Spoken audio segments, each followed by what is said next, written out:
Y'all planning for this?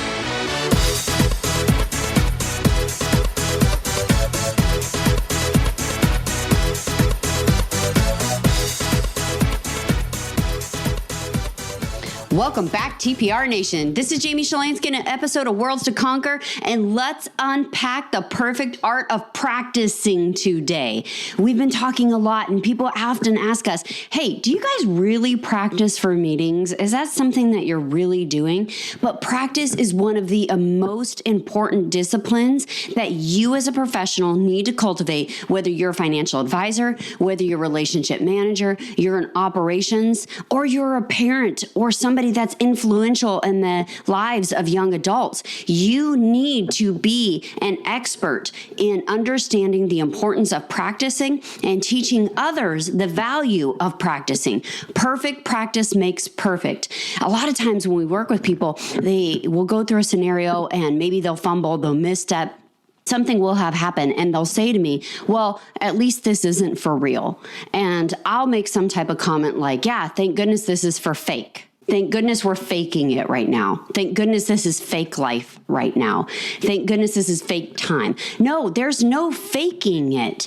There's only perfect practice. And that means we have to teach each scenario as if it was game day, as if we were practicing, because it is that critical time. It is when we are on the court and we are supposed to be at our absolute best. Practice cannot be something that we take casual. And I want to talk about the importance of this because learning to practice and become the person that we are meant, that we are put on this earth, that we have divine power within us to become is critical every single day. You've heard me tell you 1,000 times that time is the greatest equalizer. We don't have all the same backgrounds. We don't all get the same amount of privilege or wealth or education or family upbringings or what country that we are living in. But we do get the same amount of time.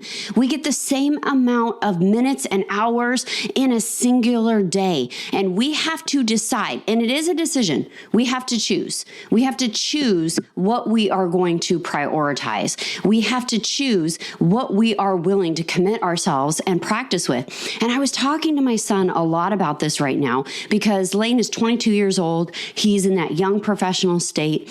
He's got a really good job as a compliance officer at a bank, and he's got some very lofty goals he wants to achieve in the next 8 years.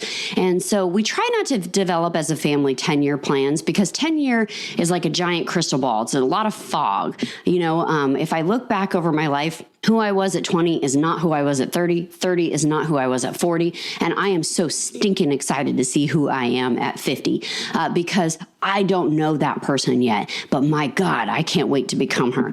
I want to meet that person at the end of every single decade and look back with them and say, look at all of the impact you have made. Look at all the lives you have changed. Look at the reverberations of just believing in something greater than yourself and giving back in a very dramatic and driven and disciplined way that practices humility and grace. That is an exciting person to become.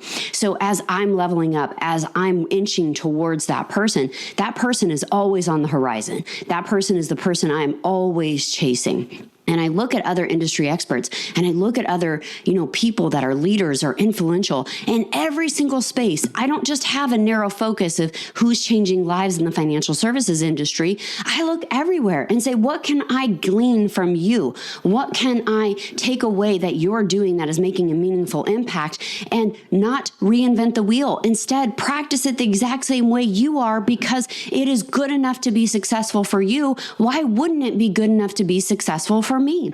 I'll give you an example of how I did this. So the CEO of Pepsi, and I don't drink soda pop normally, and so the CEO of Pepsi was giving a presentation, and one of the things that her assistant had brought out that she does, the CEO does, is that she will write handwritten cards to the employees and their family members, thanking them for their contribution, everything that they have done for the company. And I loved this idea. I loved this idea so much because I was like, wow, if you get a really good employee, and this is one of the things I'm very cognizant to tell the mothers of young men and the fathers of young men that I meet, that I'm very impressed with how they hold themselves, their manners, their self-respect, the dignity in which they treat others around them. You can glean a lot off of a person's character and just behaviorally monitoring how they hold themselves and how they treat other human beings.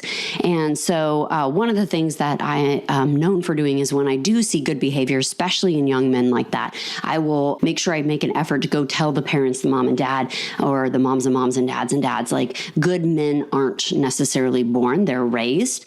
And I really appreciate the effort that you took into making him an example of a good man, because it's important. A lot of times when we are harping at our kids when they're young and we're teaching them all these stuff that seems ridiculous, that we don't get the credit for it when they turn out as a good adult. Like that's the goal, right? That is our goal, is that they become a good human being. But those behavioral things matter so much. We're a little bit ridiculous with all of the kids in the Shalansky family. Is when you are in public, you need to hold yourself a certain way. And that means, I'm sorry, you're not allowed to be running around in sweats and pants and looking like you're a bum on the street. You need to clean yourself. You need to groom yourself. You need to be presentable. When you meet a new person, by the time that you are age 3, you have to start learning how to shake hands. You have to say, very nice to meet you. When a party ends, I just did this with my littlest niece, who is age 3 yesterday, brought her to a client event that we were hosting, big carnival outside, cotton candy, face painting, the whole works. And at the end of the venue, the people that had been so instrumental in making sure this event took off and was a success, we walked up to, and she had to shake their hands and say, thank you very much for inviting me. I've had a lovely time. Now, am I standing right there making sure she's going through the motions and teaching her how to do this and it's forced? 100%. Yes, of course it is. But guess what? I also taught her how to use a fork. I'm going to teach her how to use manners. We got to teach her all these other things. We're teaching her how to dress herself. We're teaching her how to brush her own teeth, how to use utensils, how to use manners for asking for something is just that next stage. And for the young adults, as they age up, it's not just these basic manners that we're teaching them. For example, the men in our house, like my nephew Gabriel, who may or may not be listening to this because he always likes to give me a few side notes after I get a recording done about certain things.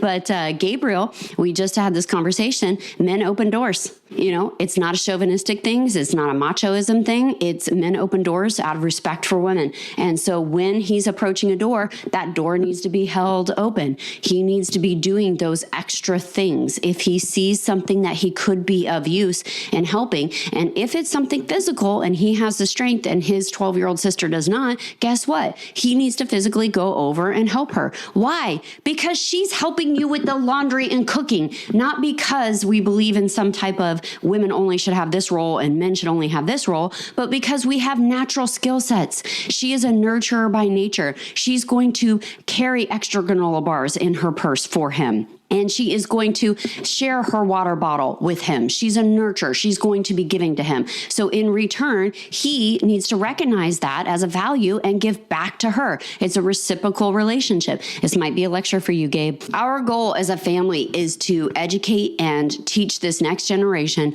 to be leaders, to be influential in whatever space they choose. And this doesn't mean they have to be CEOs. This doesn't mean they have to be CFPAs or CFAs, or they have to go on to achieve some level of economic greatness. But this does mean they have to be leaders in their household, in their community, in their friend group. They have to have the sense of self-respect and dignity to lead the difficult conversations. And we are practicing for who we are becoming in the future. And so that no matter where they go into whatever space, they will know how to evaluate situations so that it's fair and reasonable on both parties' behalf. They will know how to behave ethically and honestly. They'll make a choice whether they're going to, and they will also know how to be courteous to other human beings. That's what's most important. And one of the things that I told my son over and over and over again, I want you to grow up to be kind, honest, and hardworking. Kind, honest, and hardworking. Kind to yourself, kind to others, kind to this planet, kind to human beings, kind to animals, all of these virtues of kindness that are wrapped around it. And then I also want you to be honest. You have to be honest with yourself and honest with others. And we can so frequently be honest with other human beings easier than it is to be honest with ourselves. And that means taking a look in the mirror and doing the dirty work, admitting the hard truths, really being accountable. So being honest doesn't just mean telling other people the truth. It means telling yourself the truth. And it means asking yourself, what part did I play in this? What is my responsibility in this? And did I really facilitate this going incorrectly? Did I make a bad situation worse, or did I make a bad situation better? And so this virtue of honesty and really fairly assessing situations and admitting when you're wrong and being accountable is an important characteristic that we try to impart. And then I want you to be hardworking. I don't care what pursuit you have, but you better give it your absolute best. And we start this when the kids are really young. So by age 3, if you can do a chore in the house, you're going to be doing a chore in the house. By age 7, if you can help cook in the kitchen, some supervision, you're going to be cooking in the kitchen. By age 10, my son did all of his own laundry, and he was responsible for doing 100% of his bedroom, as well as helping out with household tasks. This is true of all of the Shalansky kids, and this is true of everyone that we meet. Everyone pitches in, everyone helps. This is when on the 4th of July, we had a great big party at my parents' lake house, and as we did this, there were some new people that showed up. And do you know when we really let our kids down? And this is not just maybe your children, but this is anyone in our social world and community. So when kids are really, really small, right? So once we get out of the infant and we get more into the toddler and kid stage, we're all really apt to social parent. We would be in situations, if you see a kid struggling to, in fact, yesterday, there's a 4-year-old trying to climb over a fence and somebody ran right over. Mom helped him get down over the fence, taught him how to go through and put his foot in the little grooves and then come down. Not his mom, just a mom. And so when kids are really small, we all jump in and we kind of collectively social parent. And we have the saying for this, right? It takes a village. But you know when we fail? You know when as a society we absolutely stop and we fail our young adults is when they hit about 12 years old. When they hit about 12 years old and they start going into that tween or teen stage, we all get super frustrated. We get annoyed. We roll our eyes. We say they're just being teenagers. And then we start developing a tolerance for bad behavior we would never have in a 5 or 6-year-old. In fact, it becomes so painstaking to ask young adults to ask these teens to do anything that we just will do it ourselves. We will just throw up the easy card because we're also in the stage of our life where so many things that we do are difficult. You know, if it's our relationship with our spouse, if it's a relationship with our parents or our siblings or our coworkers, our business partners or our employees, we have so many difficulties and challenges that we face. We have so many daily negotiations we have to make because anytime you are wanting another human being to take an action, you're negotiating that action. You're hoping that they're going to rise to the challenge. And sometimes just getting a paycheck isn't enough to motivate employees to do things. So we have to negotiate that conversation with them. We have to inspire them. We have to really appeal to their values. We have to make sure that we're moving things forward and we're doing it in a way that creates a good culture in our business. So every single interaction we take is a negotiation. And you're having to temper your behavior around that because there are days with employees and team members that you just want to look at it and say, you know what, hit the road, pack your bags, see you later. I'm tired of this attitude. I pay you to help me and you are doing nothing but causing resistance. And now I'm having to take more work to educate you, more work to train you, more work to do all of these other things that I could have just done myself. So there are a lot of frustrations when you hire and grow different businesses and different empires. but you temper those and you create dialogue and conversation that advances the company and hopefully betters that employee so that you can go on and nurture them to have a career. So you're constantly negotiating. And I'm not even touching on spousal negotiation, which is every single day, right? You've got one, you just got home from work, you just, maybe you're in surge, you bust out 10 hours. And then your spouse says, hey, by the way, could you stop at the post office box and pick up the mail?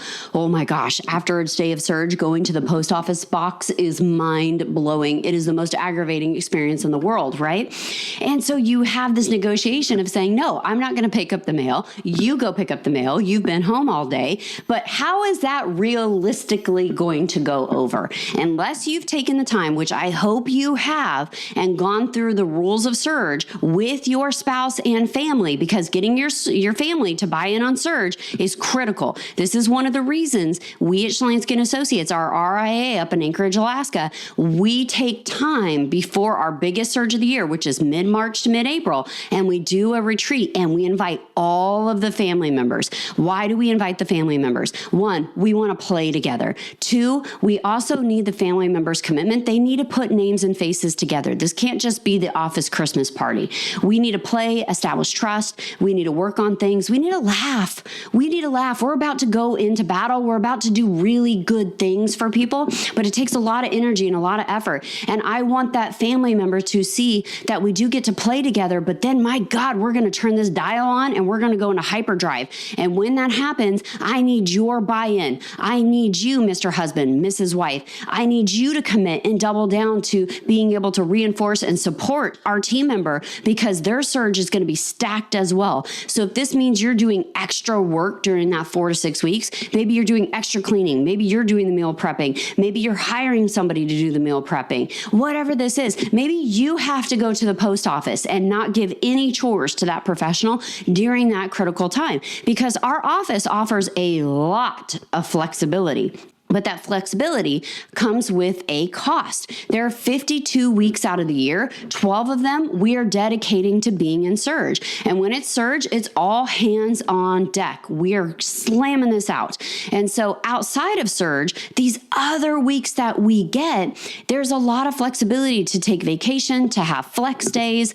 We try really hard to have flex Fridays. And that means for every team member, every pod, get your done by Thursday night and then go do whatever you're going to do on Friday. I would love everyone to have a 3-day weekend, but that comes with a lot of self-responsibility. Are you disciplined enough to get the work done that you need to do? Our financial advisors, we run outside of surge. They still have a schedule, so you can't just check out a surge and stop working. That's not how surge works. That is a big misconception in the financial services industry.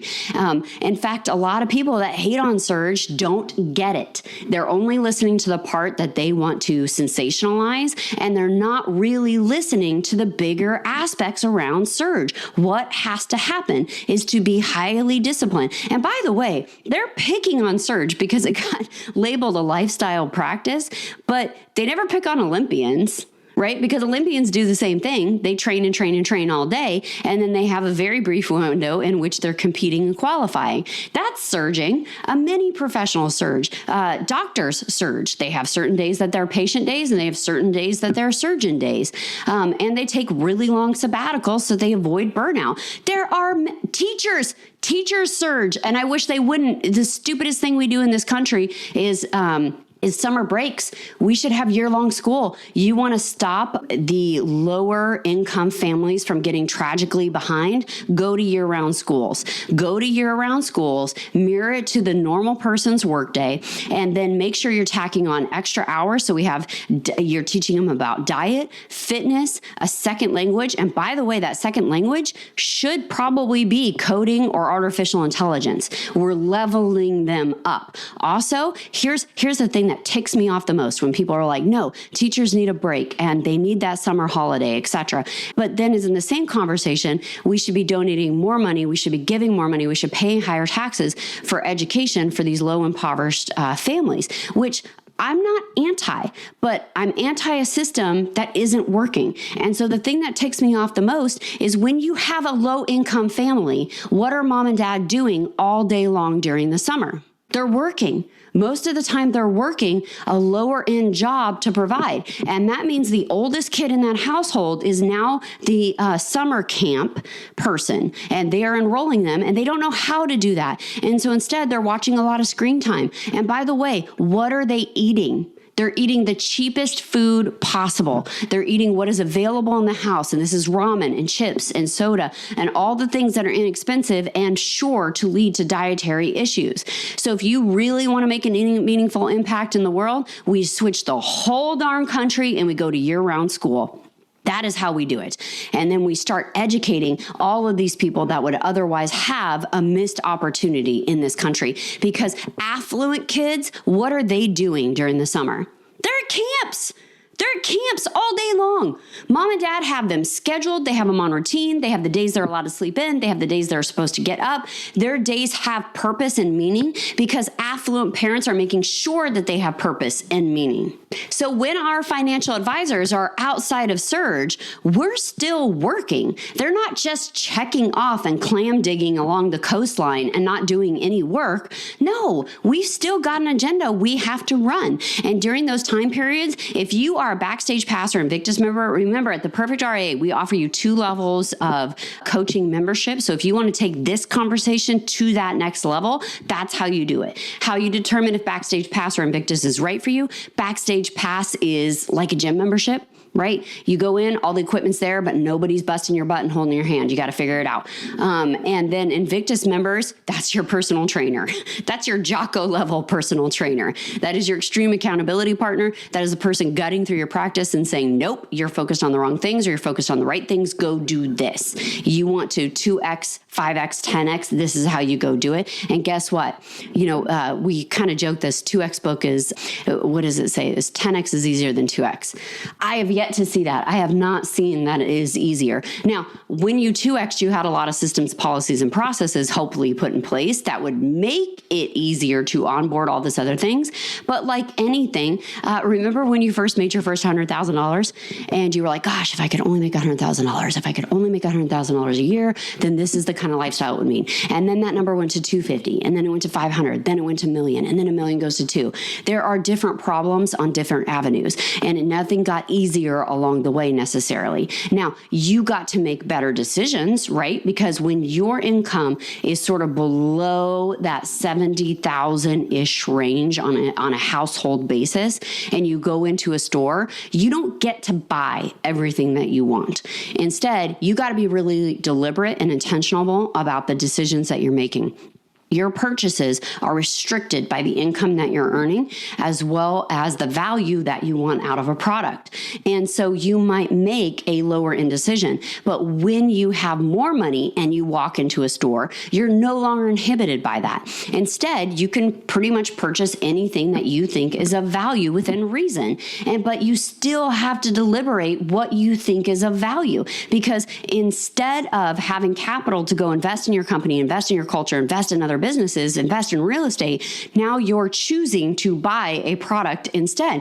So there's still a level of evaluation. You're still having to make decisions. It's just that you had to before make decisions based on price. Now you're having to make them on value and opportunity cost. If I spend this dollar, that means I don't have a dollar for X. And so when our Invictus members come in, that's what we're doing. We are doing extreme accountability. We're saying, where should you be dedicating your time? Where should you be dedicating your energy? What should your focus really be on if you actually want to take your practice to the next level? If you actually want to hit your income goals, instead of every October attending some type of goal planning session and writing down, dear diary, this is the year I lose 5 to 10 pounds. I work out every single day and my income 2X's, but I'm going to do absolutely nothing to help me get there.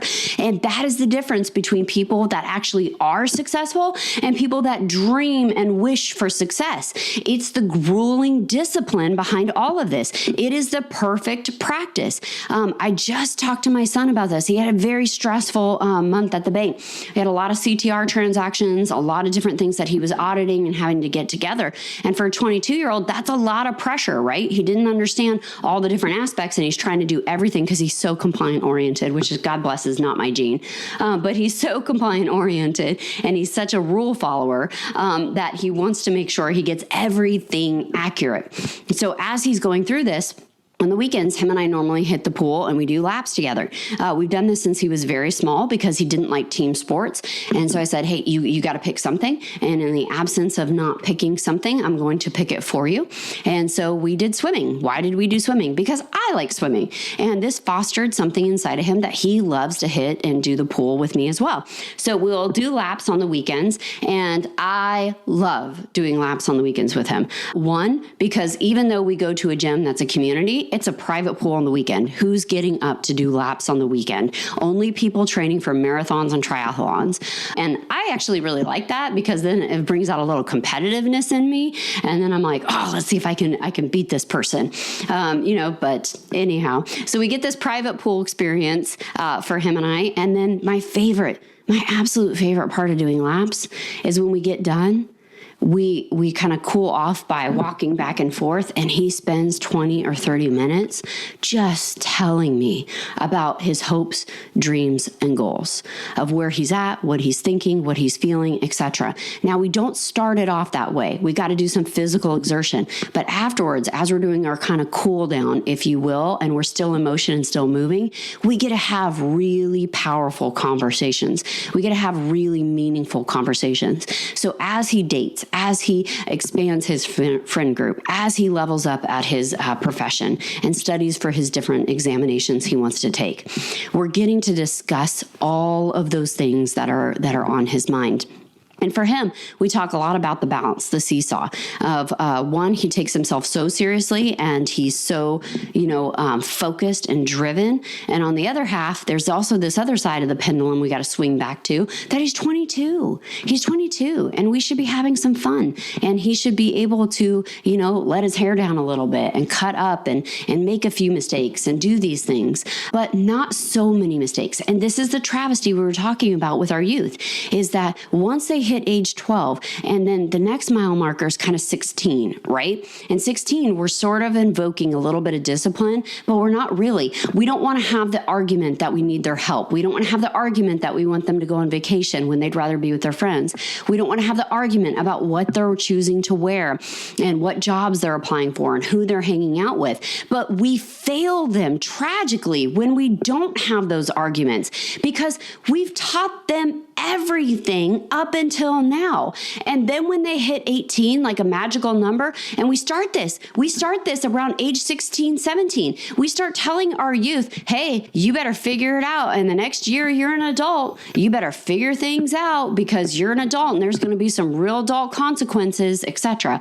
How would they just figure it out? Most adults I know don't have it figured out. There's no magic pill for them at 18 that they're going to take and have everything roadmap for them.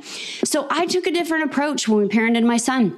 I said, hey, listen, neuroscience says your brain's not fully developed until you're age 25. So until age 25, you're going to have to lean a lot more on your parents and the people that are in your trusted adult group to give you influential advice and to hopefully steer you towards the right direction because you lack the ability to fully understand. And that's not anything that's a character flaw. That's just how the brain works. This is just neuroscience. You're still growing. You're still developing. And we did this from the time that he was really, really small. So there was no magic 18 number. I said, hey, at the age of 18, here's what that means. That means you can join the military. Why is the legal age 18? Because we needed people who didn't have fully developed fear responses to join the armed forces.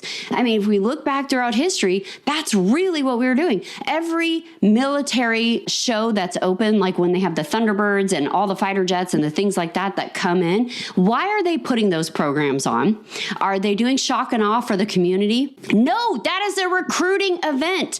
They are recruiting. Why do you think they bring out the kids? Why do you think they have all the apparatus? They want to recruit young adults so that before you have all of your fear set in, that amygdala is really really, really running on hyperdrive and you understand the balance of risk and reward, they want to recruit you as a young adult and bring you into the armed forces because there are not a lot of 35 and 40-year-olds charging into battle. Instead, we have really negotiated that experience and figured out what the reward is versus the risk. And so we fail our young adults over and over again by threatening them that by the time they reach some magical age of 18, they better have their life in order. Instead, we sat down, and what I did with my son at 17 when he was getting all of this influence from people, what college are you going to go to? What degree are you going to have? What career are you going to have? And I said, here's the reality. You have unlimited choices before you. We live in the greatest country in the world. There are few barriers to entry. You are very blessed, dare I say privileged, to be the person that you are today. You've had a lot of positive influence. You've had some negative and some challenges that you've had to overcome, which have made you better, which have made you into the man that you are. But I have no expectation you're going to have the rest of your life figured out. So here's what we're going to do.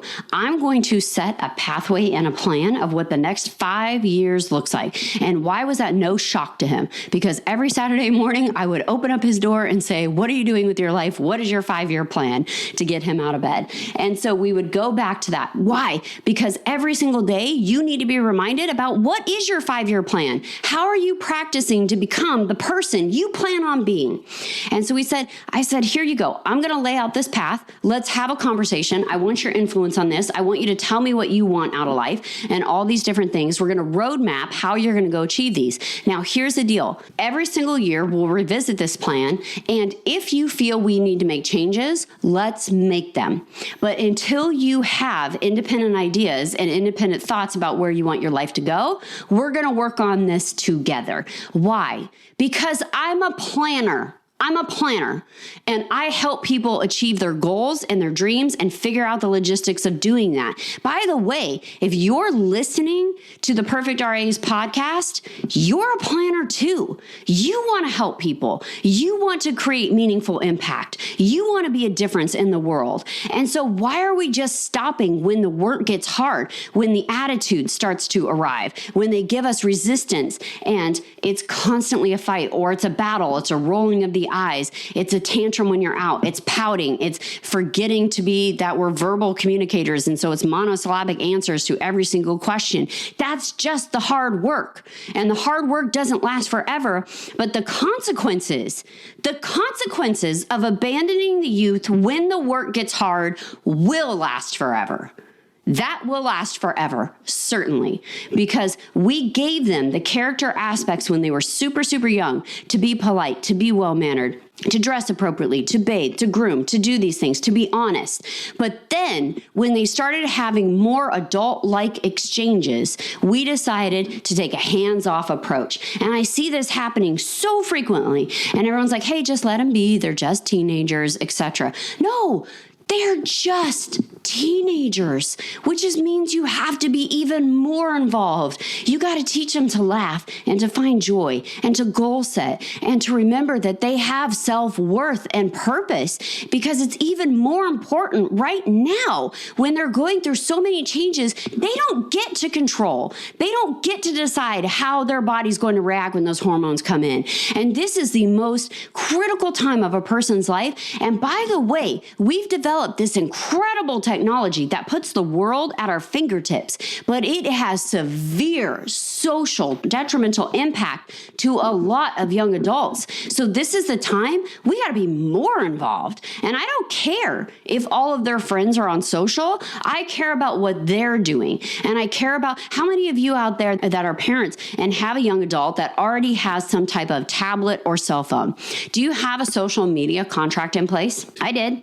When social media first started coming out for my son, I sat down and said, okay, here's the rules around the phone. Here's the violations. If I see this, if I do that, and by the way, I will be monitoring. I will be looking at everything you do, because anytime you're online engaging, you might as well be opening our front door and having somebody walk through it. And if somebody walked through our door and started creating a little fight, a tension, or were inappropriate in any regard in my house, I would kick them out. I'm treating social media no differently. And so we created these boundaries. We created these rules, and there were violations and severe consequences when they were violated. And you have to be able to have that conversation. You can't just assume because everyone is doing it that it's going to be okay, that they'll have developed some type of level of responsibility. This is the most important time in their life to maybe not have them on the phone, maybe not have them on social media. Their brains are not fully developed. And that is a biological fact, not an opinion. So why are we allowing them? A lot of times, especially for young girls, this is what just breaks my heart, is if you had a young girl that was a cutter or was doing some type of self-harm, if they were having some relationship with food that was unhealthy, relationship with men or women that was unhealthy, would you continue to do nothing? Would you sit back in silence and watch them do nothing? Take away their cell phone. Do the hard work. If you have somebody that is super depressed as an adult and they're drinking, alcohol's a depressant, what's the very first piece of advice you would give them? You'd say, hey, maybe you got to go dry. Maybe we do sober. Maybe we kind of wean this down some way. Then why are we not doing the exact same thing by taking away social media from our young adults who it causes more harm than good for right now? Not forever, just right now. We are forgetting that every single day of our life, the actions we take, the words we speak, the things we ingest. And when I talk about ingestion, I'm talking about what's our environment like? What are we reading? What are we listening to? What are we eating? What are all of these things that our sensory system as a human being is being filled up on? And are they positive? Are they worthy of our pursuit of happiness? And if they're not, they got to go. And a lot of people in the thought thinking space talk about you are the sum of the 5 people you spend the most of time around with, right? And especially for our young men, show me your friends and I'll show you your ambition. Right? Show me the group that you're hanging out with and I'll show you your destiny. So if you're not hanging out and surrounding yourself with super positive people, then maybe your child is the positive person. Maybe you're the positive person, but you got to set those boundaries and you got to know what you're letting in versus what you're giving out. And remember, boundaries aren't about keeping people out. They're not about keeping people out. They're about keeping you in a healthy space. And you got to be able to do that regularly. You got to regulate and look at who's surrounding, who maybe infiltrated your world that you weren't ready for. And then you got to teach this concept to the young adults in our lives, nieces, nephews, kids, cousins. It doesn't matter. Whoever you have an impact on, we've got to shape the world we're ready to prepare to wake up to tomorrow because it's coming. And it's coming whether we want it to or not. And if we do nothing, if we just acquiesce, then we better be prepared for whatever nightmare scenario we wake up to, or a beautiful, incredible world that works harmoniously in which we're all pursuing a greater good. Every single day of our life, we are practicing to become that next person, that next version of ourselves. Everything we do counts. So we practice meetings. We practice the way that we're going to talk to clients. We practice the way we're going to talk to prospects. We practice our way we deliver things. We print things down in advance in our RIA. And then we come home, we talk about these concepts with our family and we make sure, who are we becoming? Is what I'm doing today serving the person that I am waiting to become? And if it's not, it has to go. You have to show yourself the self-respect to be able to let those things go, because time is the only thing that is not infinite in this world. We don't have an infinite amount of time. We have to keep realizing that every single day matters. And it matters because it either builds us or drains us. And what are we putting in? What are we ingesting? What are we willing to give our time, our devotion, our passion, our commitment to? Because tomorrow we have to wake up with the results of that. So TPR Nation, as you forge through the rest of this year, perfect practice makes perfect. Everything that we're doing at the Perfect RIA is about the pursuit of perfection. It is about leveling up and becoming the financial advisors, the team members, and the human beings we were put here on this earth to be. There are millions, billions of organisms in this world, yet alone the galaxy alone. And if we take time to recognize how incredible it is to be alive and how many abundant opportunities await for us, then we must take the time to honor that gift of being alive. So how do we do that? We develop, what do we most need to practice with? Here's the action items I hope you take away from this. One, if you have young adults in your life, do the hard work. Have the tough conversations. When they get super annoyed, know that this is just the fight and you're fighting for the person they are becoming. Two, what are you practicing? Who is that vision of who you are becoming? What do you want to achieve in that next 5 years? I don't do 10 years. It's too foggy for me. But 5 years, I got a real firm understanding of the things I want to learn, the places I want to see, the people I want to impact in the next 5 years. And then I want those written down. And then here's your third action item. And this one's tough. This is one you're just going to have to think of in your mind. Maybe not write down because it can be super harmful if you do. But who are the 5 people you're spending the most time with? Personally, professionally, whatever definition you want to give it, who are those 5 people that you are permitting to have the most impact on your life? And do they serve the person you are becoming? TPR Nation, this was an episode of Worlds to Conquer. I'm Jamie Shalansky. Go find people who share your values and change the world. Hold on before we go. Something that you need to know.